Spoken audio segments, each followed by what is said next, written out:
Alors aujourd'hui, ça va être simple, tu vas voir, on voit ensemble comment faire pour nettoyer nos pinceaux quand on travaille avec de la peinture acrylique.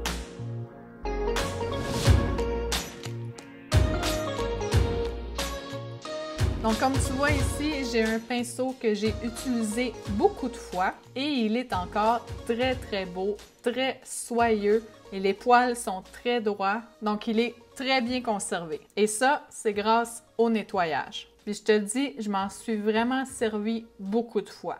Donc ça, pour garder tes pinceaux beaux et pouvoir les utiliser encore longtemps, c'est simple, c'est qu'à chaque fois que tu les utilises, tu dois les entretenir et bien les nettoyer.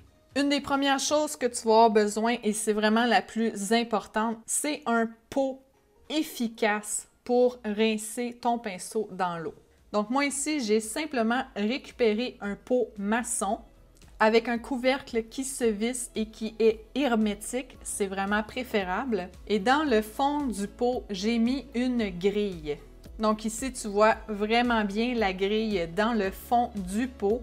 Et là, ce que ça fait, c'est que quand on nettoie le pinceau dans l'eau propre qui est en haut, on vient frotter le pinceau sur la grille et là, les dépôts de peinture vont aller dans le fond du pot. Ce qui fait que mon eau qui est dans le haut va rester propre et ça vraiment plus longtemps. Et quand on vient rincer le pinceau, on s'assure de le rincer dans de l'eau propre.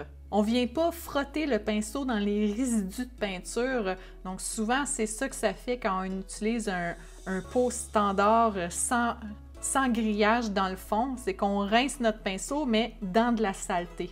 Donc là, ce qui fait, c'est qu'on passe notre temps à changer l'eau dans notre pot. Donc je trouve ça vraiment pratique d'avoir une grille comme ça qui permet de séparer les dépôts de la partie de l'eau où je vais aller rincer mon pinceau. Donc le pot ici est quand même assez simple à faire. Tout ce que ça te prend, c'est un pot maçon ou n'importe quel pot en verre que tu récupères, idéalement avec un couvercle que tu peux fermer hermétiquement. Et ensuite de ça, tu vas aller te trouver une grille. Tu fouilles à la quincaillerie ou sur des objets que tu as à la maison. Moi ici, j'ai récupéré le grillage d'un vieux anti-éclaboussure. Donc, ce que tu mets là, sur la casserole quand tu fais la cuisine pour pas que ta sauce éclabousse partout sur la cuisinière. Donc, c'est ça que j'ai récupéré pour faire mon grillage. L'important, c'est que ton grillage soit assez fin. Donc, tu le vois ici, là, le grillage n'est pas gros. Ça ne va pas venir abîmer les poils dans mon pinceau quand je vais le frotter dessus.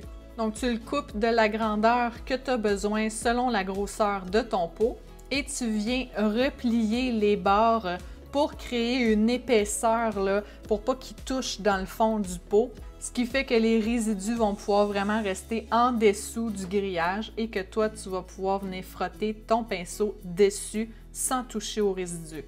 L'autre chose que tu vas avoir de besoin, c'est un savon. Donc moi, j'utilise celui de Master, donc qui est un conditionneur aussi, donc qui aide encore plus à conserver des beaux poils. Donc tu le vois ici, ça nettoie la peinture à l'huile, aquarelle, acrylique et les taches. Et là, si je l'ouvre pour te le montrer, tu vois vraiment, c'est une pastille de savon qu'il y a à l'intérieur du pot. Donc là, première étape, on vient salir le pinceau. Je vais venir utiliser du noir pour faire un test efficace.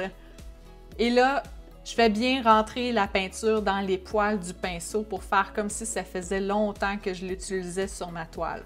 Et quand tu peins et que tu charges ton pinceau de peinture, essaie de ne jamais complètement charger ton pinceau, de toujours laisser un espace là où est-ce qu'il n'y a rien dans le bas. Parce que tu vois là ici, même si on nettoie super bien, la peinture qui est rentrée dans la virole, on ne peut pas aller la nettoyer. Et à la longue, ça va faire en sorte que les poils des pinceaux vont ouvrir parce que vraiment, tu as de la peinture là, qui a rentré à l'intérieur dans le fond. Donc, quand tu charges la peinture sur ton pinceau, laisse toujours un espace libre proche de la virole pour pas que la peinture aille vraiment s'incruster à l'intérieur. Donc là, admettons que j'ai fini de peindre. Première chose à faire, c'est qu'on vient enlever le plus possible de peinture sur notre pinceau en l'essuyant bien sur un linge. parce que sinon, ça va faire en sorte que ton eau va être sale immédiatement. Donc, on essaie de mettre le moins de peinture possible dans ton eau, ce qui va faire en sorte que tu vas pouvoir conserver le même pot d'eau longtemps. Et là, quand tu viens rincer ton pinceau et que tu le frottes sur la grille, frotte pas dans n'importe quel sens. Vas-y vraiment dans les sens des poils, de la forme de ton pinceau pour pas les crochir, pour pas aller les casser. Donc, on y va doucement dans le bon sens. Et là, tu le vois, là, même avec une eau qui était propre et que je rince et que j'essuie plusieurs fois, les poils qui étaient blancs au début sont quand même rendus assez gris et je suis pas capable de faire partir ça. Ce qui me dit qu'il me reste de la peinture dans les poils de mon pinceau. Donc là, ce qu'on va faire, c'est qu'on va venir finir le nettoyage avec le savon. Et là, cette étape-là, idéalement, tu ne vas pas venir la faire à chaque fois que tu finis d'utiliser un pinceau. Tu rinces ton pinceau dans l'eau à chaque fois que tu as fini d'utiliser une couleur pour enlever le plus gros. Mais l'étape du nettoyage avec le savon, c'est vraiment à la fin d'une journée de travail ou lorsque tu sais que tu as complètement fini d'utiliser un pinceau, il faut que tu le fasses avant qu'il y ait eu le temps de sécher. Donc là, on vient juste remettre un peu d'eau dans les poils de notre pinceau et on vient frotter à l'intérieur sur la pastille de savon. Ensuite de ça, tu viens frotter un peu les poils. Moi, je le fais tout le temps directement dans ma main comme ça. Ça va pas vraiment mousser, mais tu vas voir là, le savon va changer de couleur, ce qui est la preuve que ça avait besoin d'être nettoyé. Donc ensuite de ça, on vient bien rincer, donc enlever tout le savon du poil et on vient essorer. Donc moi, j'essore toujours là, en pinçant les poils dans le sens de la bonne forme du pinceau pour lui redonner sa forme originale et le laisser sécher comme ça. Donc, un pinceau vraiment sale peut avoir besoin de plusieurs nettoyages, mais là, tu le vois, avec juste un nettoyage comme ça, il est redevenu dans le même état qu'il était tantôt. Donc là, pour mon exemple, le poil de mon pinceau est blanc. C'est normal qu'à long terme, il finisse par garder des teintes, mais ça, c'est vraiment le poil qui a taché. Donc, il ne reste pas de peinture dans le poil. Et là, tu vois aussi le savon, il n'est pas vraiment sale. Et idéalement, ton savon, tu vas le garder quand même assez propre. Alors voilà, donc si tu laves toujours tes pinceaux comme ça, après avoir peint à l'acrylique, tu vas pouvoir conserver de beaux pinceaux vraiment longtemps. Un dernier petit truc que je peux te donner, c'est pour le séchage de tes pinceaux. On ne va pas faire sécher les pinceaux à la verticale comme ça, parce que l'eau va venir rentrer dans la virole, donc elle va s'accumuler, et là, ça va venir agir là, sur la colle qui est à l'intérieur, et ça va faire qu'à la longue, les poils vont ouvrir et tu peux aussi venir à perdre régulièrement des poils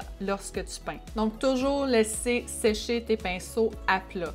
On ne va pas non plus aller laisser tremper longtemps les pinceaux dans un pot d'eau parce que là encore là, ça va venir faire gonfler la colle, gonfler les poils, donc ça va ouvrir aussi. Et aussi tes poils, à force d'être appuyés sur une surface, tu vas les briser, ils vont vraiment se déformer. Donc, tu n'auras plus un beau pinceau et tu ne seras plus capable de lui redonner sa forme d'origine. Donc, toujours au fur et à mesure que tu les utilises, tu les rinces, tu les essuies et tu les laisses à plat. Donc, tu les laisses sécher comme ça, puis le lendemain, quand ils sont secs, là, tu peux les reprendre puis les remettre dans ton bocal de rangement à pinceau là, de la façon que tu veux, c'est pas grave. Alors voilà, donc c'était mes petits trucs que tu peux mettre en application pour t'assurer de voir longtemps tes pinceaux et donc pouvoir investir dans des pinceaux de qualité. Si tu as des questions, n'hésite pas à me les écrire, ça va me faire plaisir de te répondre. Et si tu veux avoir accès à plein d'autres trucs et astuces comme ça,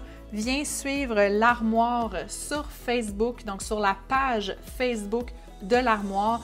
Il y a vraiment des trucs et astuces publiés régulièrement, que ce soit sur les techniques de peinture ou sur le développement de la carrière d'artiste.